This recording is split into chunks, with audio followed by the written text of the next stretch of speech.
Fun bikes are fun, perhaps none more so than the 2024 Yamaha PG1, priced at $6,998 in Malaysia. Yamaha touts the PG1 as an outdoor lifestyle kapchai, and when the review unit from Hong Leong Yamaha Motor was handed to us, we were intrigued as to what it actually is. Make no mistake, the small motorcycle segment in Malaysia is burgeoning, especially after COVID-19 and the interminable rounds of movement control orders Malaysians had to endure. It was during that time that many discovered and in many cases rediscovered the benefits of riding a kapchai or scooter. Food delivery riders notwithstanding, there were a number of riders getting on small displacement motorcycles for commuting, running about, and just generally having fun. Because small bikes are fun, you can make all the rempit jokes you like, but riders like that are a small part of the riding population, despite garnering the most media coverage, which has led other riders to adopt a kapchai or scooter for recreational travel and just generally having fun, because don't you know, motorcycles are great for two-wheel therapy.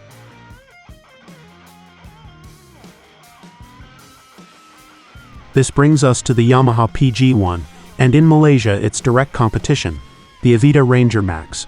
The PG1 does not pretend to be anything other than it is, a kapchai or underbone motorcycle for you pedants that is meant for the rider to go out and enjoy the ride and themselves.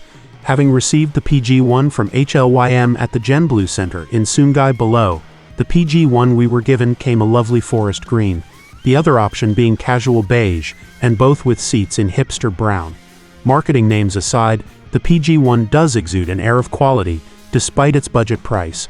The body panels fit well, and the paint finishing is good, and it's obvious Yamaha did not cut any corners here. This intrigued us because a kapchai this cheap usually means the manufacturer had to make savings somewhere.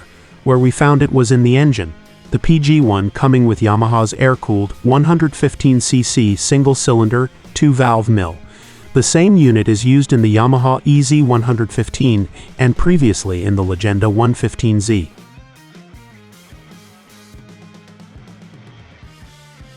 Engine. This is not necessarily a bad thing, as using a tried and tested engine, especially one as basic as Yamaha's single-cylinder 115cc engine, makes good engineering sense. The Malaysian market is familiar with the engine. Parts are readily available, and getting support for service and repairs is easily done. The issue is with trying to get the PG1 up to highway speeds.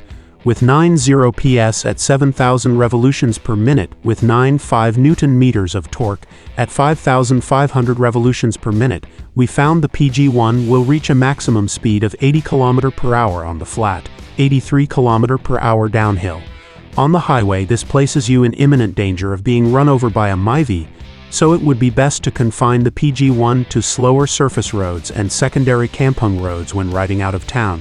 What does count in the PG1's favor is the engine response and gearbox ratios.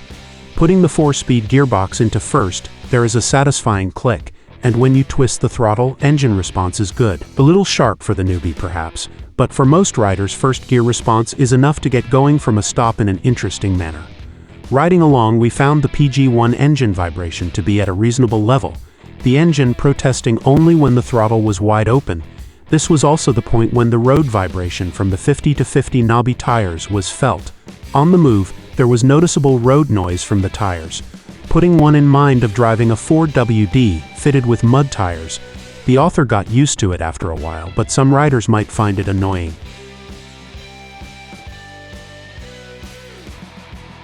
Powerful. If you think changing tires would solve the problem, it will not be an easy fix. Tire sizing on the PG1 is 16 inches front and rear, with 9100 knobbies. You might have to do a little hunting to find premium rubber in that size at your corner kapchai dealer.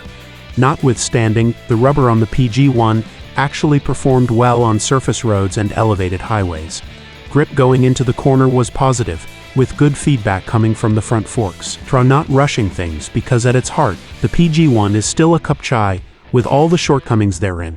Seat comfort is on the minimal side, with that 2-piece seat, covered in hipster brown faux leather, performing acceptably for the first 20 kilometers or so before the rider's butt begins to feel it.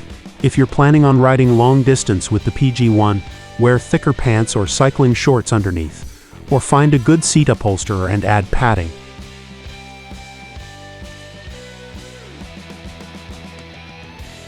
braking. Braking performance is good, and by good we mean the front brake let the rider know what was going on at all times when the brake lever was pressed. The rear mechanical drum brake was enough for typical daily riding, but if you really need to throw the anchor out, use the front brake. Of course, the question everyone is going to ask is, can I take the PG-1 off-road? Well, the answer is yes maybe, but there are things that need to be considered. We did a little light off-roading with the PG-1, and it was unanimous that you will not want to be doing jumps and railing berms on this. The PG-1 will handle a dirt road just fine and in fact was actually comfortable and controllable off-road. When things get sketchy, you will want to start dropping tire pressures to let the knobbies dig in and grip.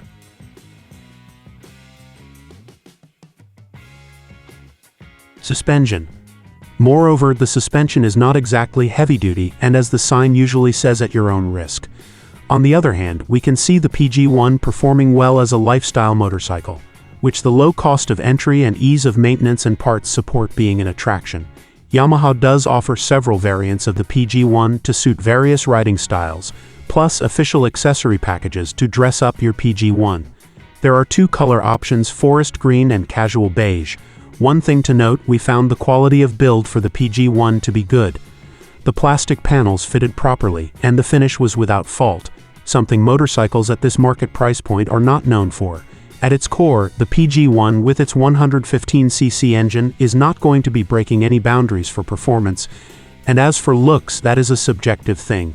No doubt, the PG-1 is intended by Yamaha for a certain type of rider who rides in a certain way. So who needs a Yamaha PG-1? Lifestyle riding notwithstanding, the PG-1's price point makes it affordable, though on the high side for such a basic machine.